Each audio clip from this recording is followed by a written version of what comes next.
Peace, Black family. So in the words of Neely Fuller Jr., if you don't understand racism, white supremacy, what it is and how it works, everything you think you understand will only confuse you.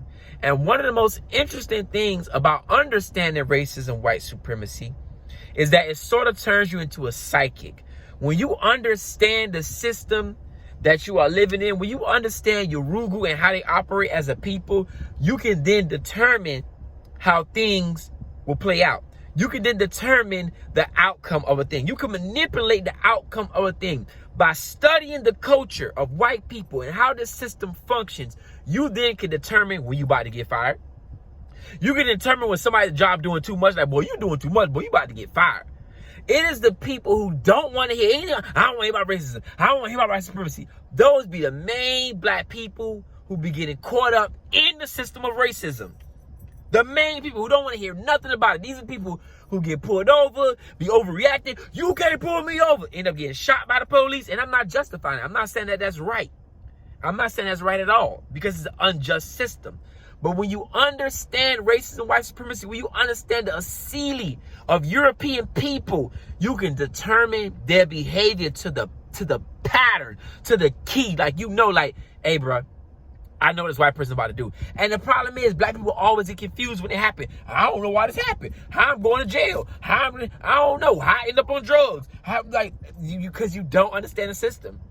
You don't understand racism, white supremacy. You don't understand Yurugu. You don't understand white people and their culture. And that's why you keep getting confused. I can tell you something.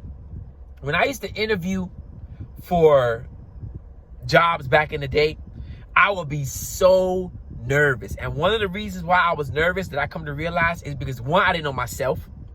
And two, I didn't know who I was facing in the interview. But when you understand Europeans and their culture, you walk in there with confidence. Like, I know what they want to see.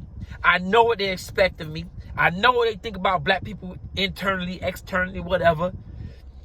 And you are able to overcome those things. That's why the most powerful knowledge is self-knowledge.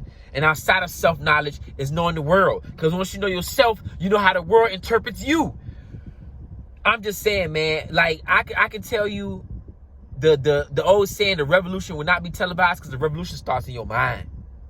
The revolution starts in your mind. When you understand certain things, it's truly a level of freedom.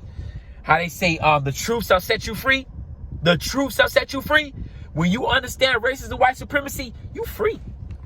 You free as a bird. You moving through this world. I look at my associates, the people that I know, and I'm watching them struggle in relationships and all type of things and financial things. And I always say to myself, it's because they don't understand racism. They don't understand the root problem of why they're going through what they're going through. You know what I'm saying? We don't understand racism. But again, as Neely Fuller Jr. says, if you don't understand racism, white supremacy, what it is, and how it works, everything you think you understand will only confuse you. But when you understand that system, when you understand who you playing with on that chessboard, you able to stop their moves. You're able to move effectively within the game. When you understand that chess player's moves, you know how to move. You know how to operate. But a lot of us are like, I ain't trying to hear that racism. Man, love ain't got no color. And then we fall right into the trap. So understanding racism, white supremacy is the key to African liberation, mentally, physically, economically, and spiritually.